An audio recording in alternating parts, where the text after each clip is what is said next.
Hi, I'm Loretta Hayes at Hayes Sewing Machine Company, and welcome to our 5th creative sewing video series.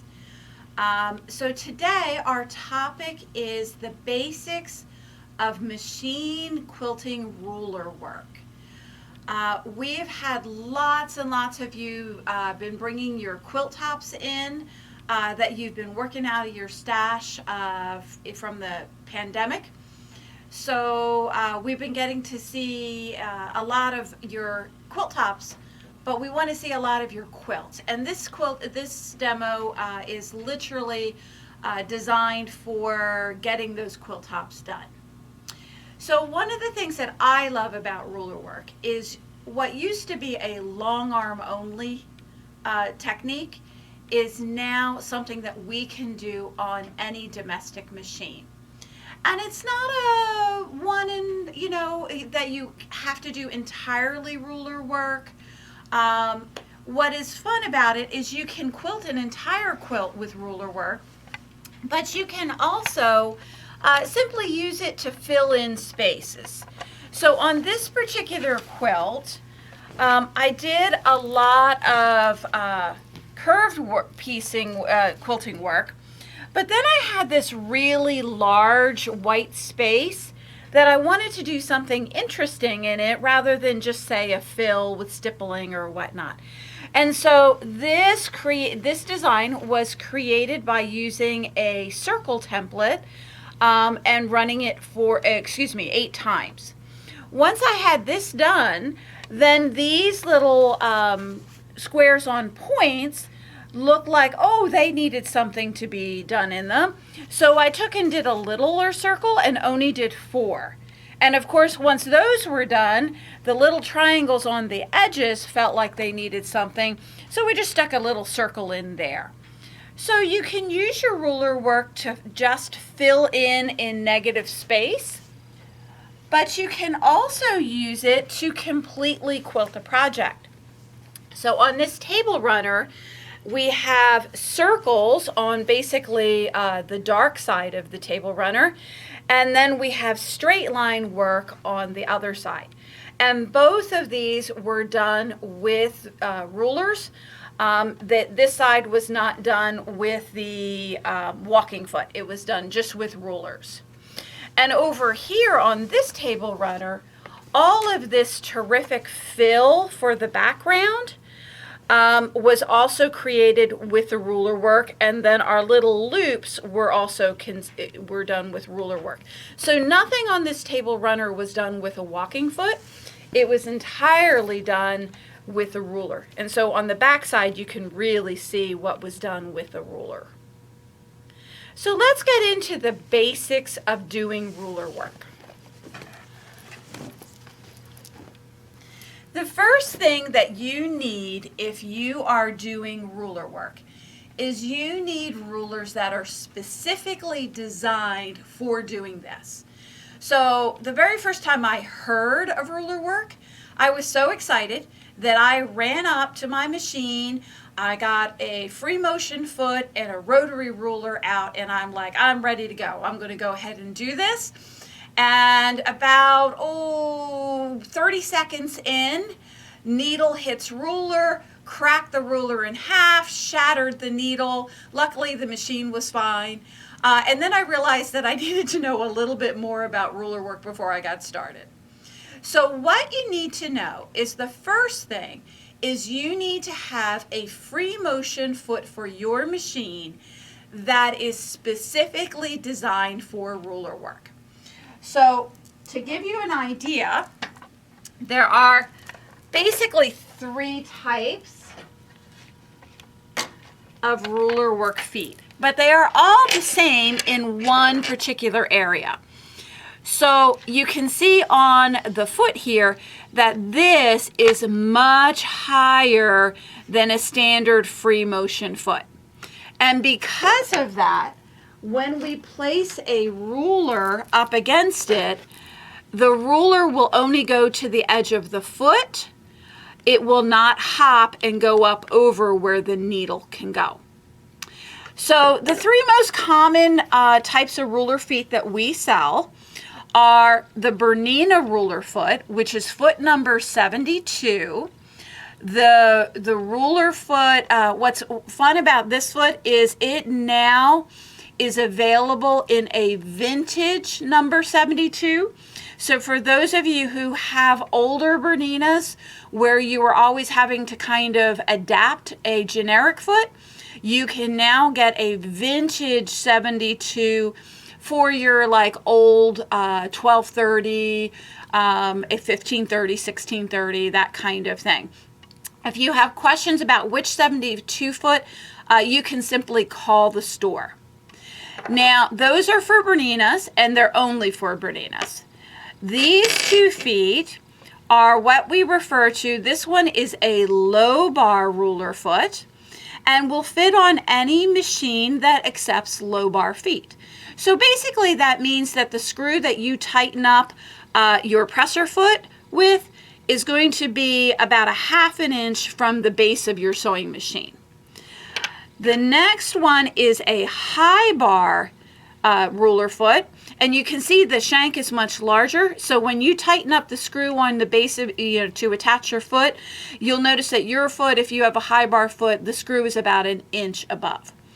But once again, all of them have one thing in common, and that is that it is circular and that it has that taller foot at the base so that your ruler will not hop up on top of the presser foot.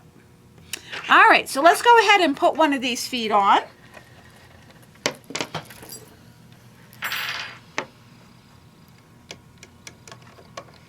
So I'm working on a Bernina this morning, so I'm going to clamp that foot on, and when I get that foot on, I am going to slide my demonstrating sample underneath of it.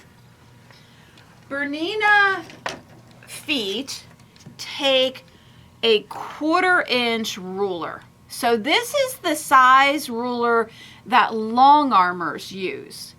So you can use this on your domestic machine, which is really awesome because it gives you a lot of choice. So if you're doing a presser foot, that whether you're doing a long arm itself or you're doing a domestic machine like a Bernina, you want a 1/4 inch ruler. So you'll notice much thicker than a rotary ruler, so that once again this is going to line up against the foot and not get under or over the foot. They also make low bar rulers. So if your machine takes that low bar foot, you'll notice that the low bar ruler is a little bit thinner. It's actually thicker than your rotary ruler, but definitely thinner than our long arm ruler. And the third type is for the high bar. And so I always think the high bar is kind of interesting because it falls right in between the low bar and the long arm ruler. So you need to know what type of foot you have that you're going to put on your machine, because you're going to pick the size, the thickness of your ruler dependent on your foot. So I'm going to be working with 1/4 inch rulers today. And we're going to get started with our ruler. So the first thing that I'm going to do is I'm going to go ahead and put my presser foot down. So what we are trying to do with our ruler foot is we would like to have the ruler foot down close enough to the fabric that it's not, there's not a lot of space between the foot and the fabric. I should be able to move my foot, but I should not be able to slide my ruler underneath. So one of the things that I do, just like all free motion, you're going to pull your bobbin thread up. So we're going to go ahead and we're going to pull that. Any other day of the week, ladies, I would just go ahead and do it. But this morning it wrapped around the needle. There we go.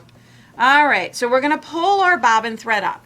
And this is typical of what you do for all free motion. You never want to have that bobbin thread floating underneath your quilt, because Murphy's Law says it's going to get hooked up and you're going to have some interesting seam ripping to do.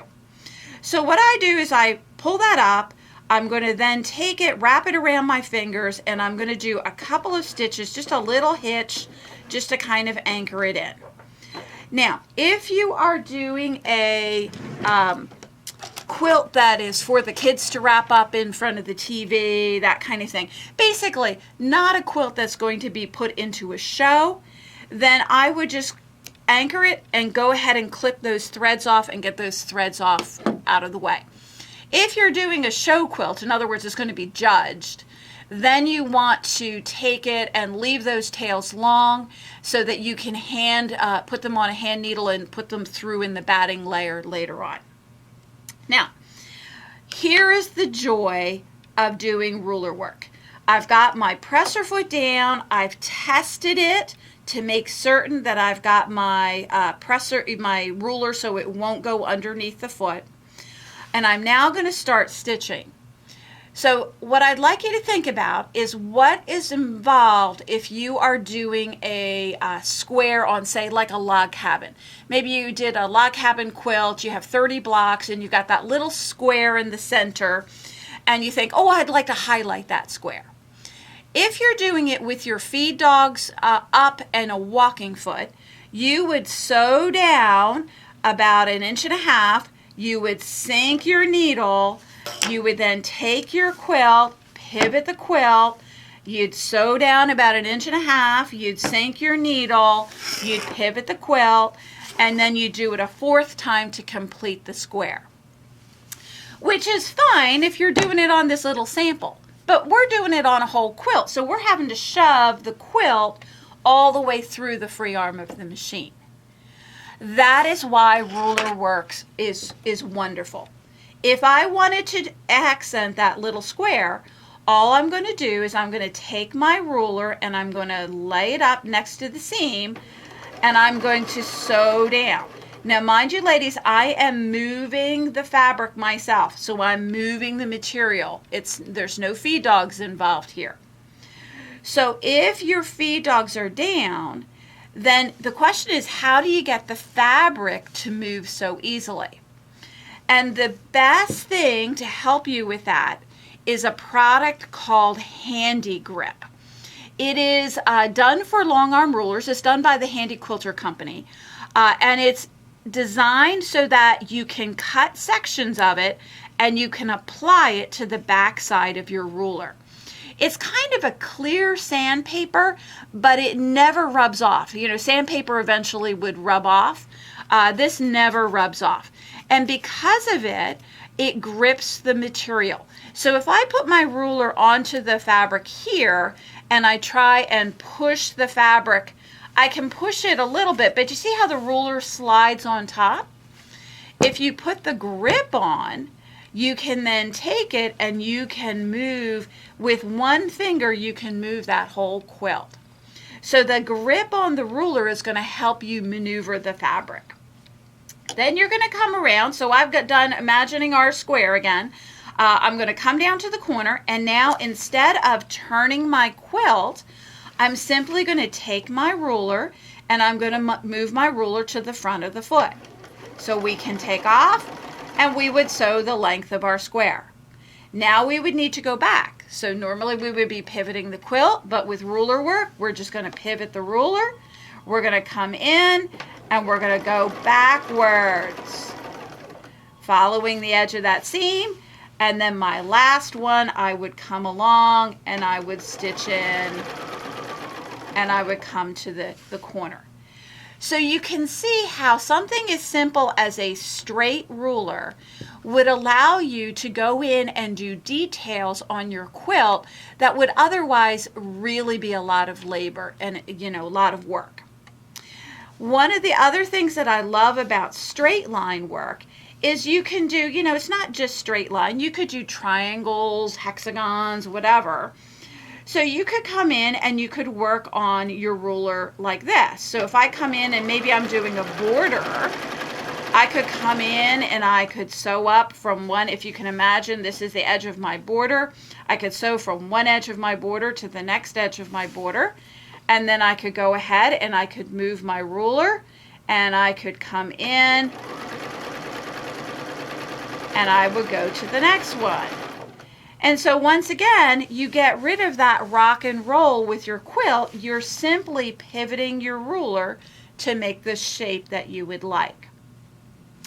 Now, one of the cool things about all ruler feet is they're all circular, so you can see the ruler can go all the way around the edge of the foot. They also have been set up so that the needle is exactly 1/4 of an inch from the outside of the presser foot. So if I would like to come back, let's say I did my mark here, but maybe I wanted to fill in a little bit on this triangle. One of the easiest things for me to do is to do a 1/4 inch echo, because the foot is exactly 1/4 of an inch from the needle. So if I simply sew forward until the back side of the foot is running right along the edge of this stitching, I can then bring my ruler in and line my ruler right up along the edge of my stitch. I'm going to sew down until my presser foot touches, just kisses that line. I then am going to roll my ruler over, line it up on the stitching, and I can move along. If I wanted to do it again, I could run along. I'm just going to sew a little bit until the edge of my foot comes up against my line. And I think we need one more stitch to do that. There you go. And you can kind of trial and error as you're going. So then I can line up my ruler along that line. I'm coming along until the back of my foot, you may be able to see it in the camera that way, the back of my foot is lining up on this line here. So now I can come in and turn my ruler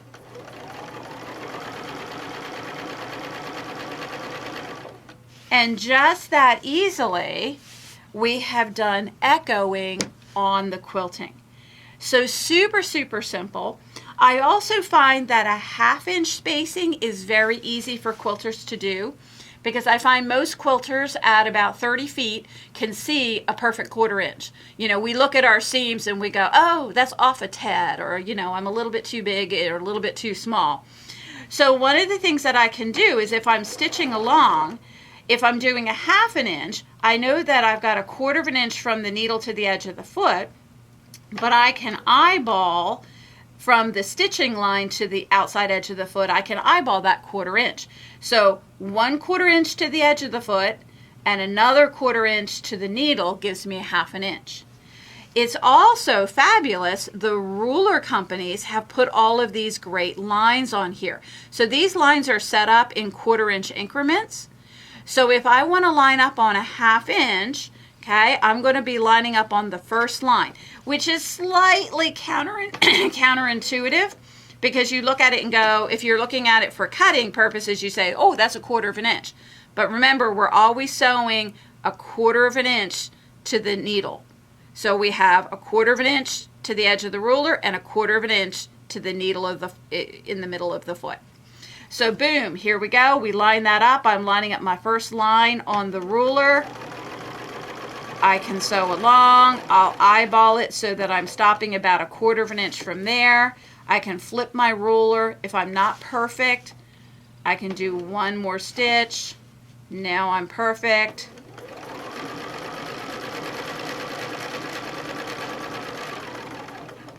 And so you can come in and you can do your spacing. And then with the ruler, you could do 3/4 or an inch or whatever you would like. One of the things that I think that you want to be aware of when you are doing ruler work on a domestic machine is that if you have the availability to use 1/4 inch rulers, which are long arm rulers, you need to be aware of long armers have a much bigger space to work with. So you want to pick out your ruler so that the ruler is smaller rather than longer.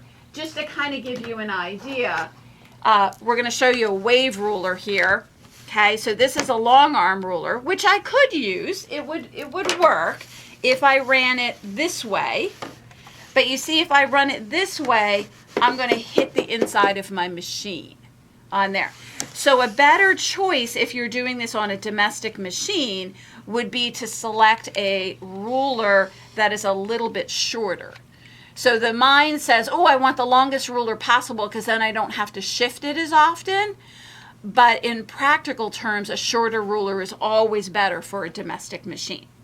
Now, it's not to say that we can't do a long line.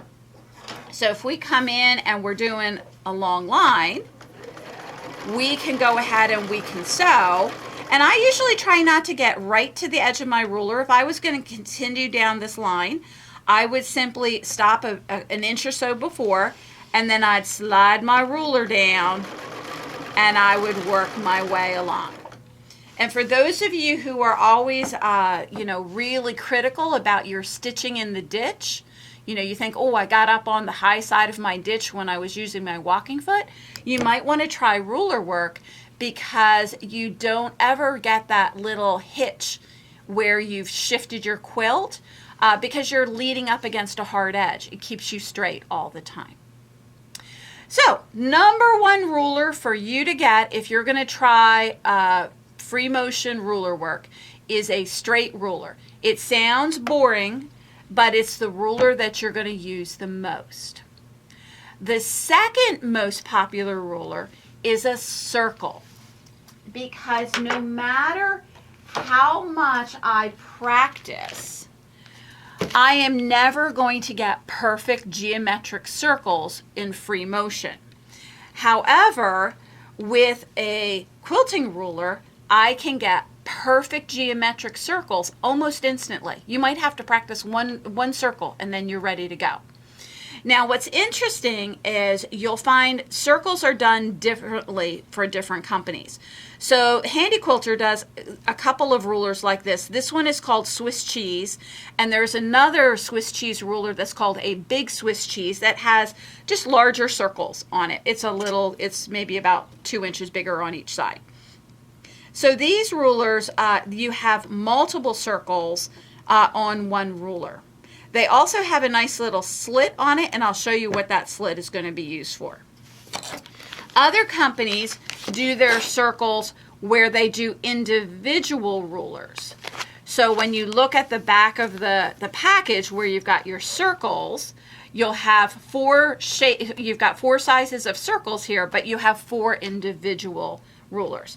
They also have an opening on the side. It's got like a little puzzle piece that you can add and put back in.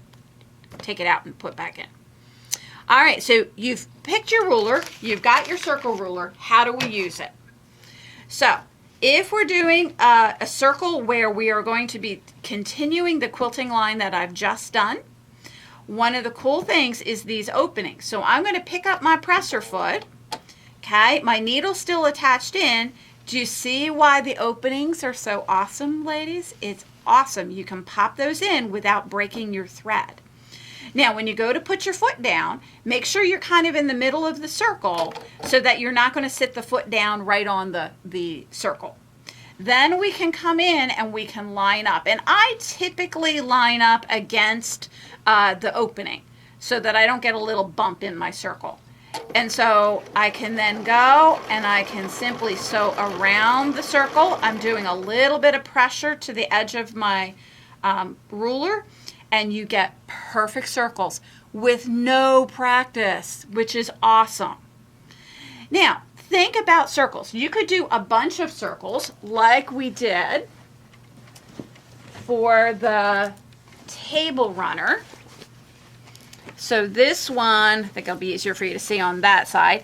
This one I did larger circles, medium-sized circles, and baby circles. And I simply randomly went from one to the next. But you know, if you know me, that I did not sew a circle, tack off, clip my thread, jump to the next spot, sew a circle, tack off, clip my thread, because it's not my way of quilting. Quilting is fun. If it's not fun, I'm going to find something else to do. So how do you get the circles to connect? So what's really cool about the circles is because you have this hard shape around it, you can trace over the circle. So if I would like to have a circle directly in front of the circle that I have right now, without moving my ruler, I can simply sew back over the edge of the circle. Okay, I'm now back to the beginning, back to the edge that I want, and now I can go ahead and sew another circle. So I can come along, so it's 360 around, and then I can come around another 180, so we can come in. My machine is saying that it wants thread, so we'll see if it will forgive me. So around we go, and it's not going to forgive me, ladies, so just a second, I will change. Welcome back. We've got the bobbin changed, and I just wanted you to see what is happening with your circles. So we went 360 around and 180 back, 360 around, 180 back, 360 around, and you could continue down and do a straight line. So think of this, ladies, if you're doing a small border or if you're doing sashing, it's an awesome way of doing really interesting quilting in that area, as opposed to, say, like just stitching in the ditch along the edges of those sashings. Now, I wanted to show you one other thing when it came to the circles. If you remember from the beginning of the video, that the big white area on those hexagons, how that was done is by drawing 8 lines. And so once you've got your 8 lines done, and we did it in ballpoint pen so that you guys could see it on the video, but please, no ballpoint pen on your project, all right? Do it with something that you can remove. So we're going to just come in and we're going to anchor on, so pulling our thread again, and we're going to pick up our foot and trim that thread out. And then we're going to pick a size circle and put the foot down. So to create this effect, what we're going to do is we're going to line up on the notch, and there are lines all the way around the rulers. So I'm going to line up basically at 6 o'clock and 12 o'clock on my circle. I'm then going to go ahead and I'm going to stitch around the first circle. So I'm coming around, I'm going to stop in the center and not pivot my quilt, but just pivot my ruler. So now my 6 o'clock is here and my 12 o'clock is there. And so we'll stitch around and come back to the beginning. Then we'll pivot around again. So there's my 6 o'clock and my 12 o'clock.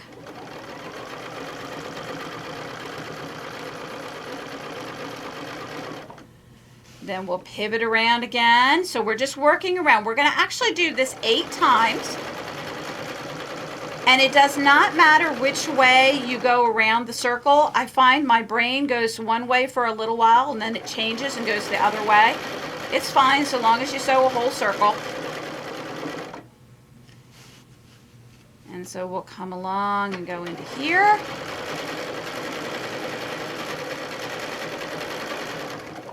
And we have 2 more circles and our design is done. So this is super fast to do. And what I love about this technique is that when you do this technique, you get this fabulous looking design, and it's super fast. You get these kind of secondary designs. You can see in the white how it creates kind of a daisy type shape when you're working in the center. So hopefully this gives you an idea of some of the things that you can do with ruler work. Next week, Pam, remind me again what you're doing. I'm making a 3-yard quilt. Oh, sorry. Pam is doing a 3-yard quilt for our next video next week. So we will see you next week. Thank you so much.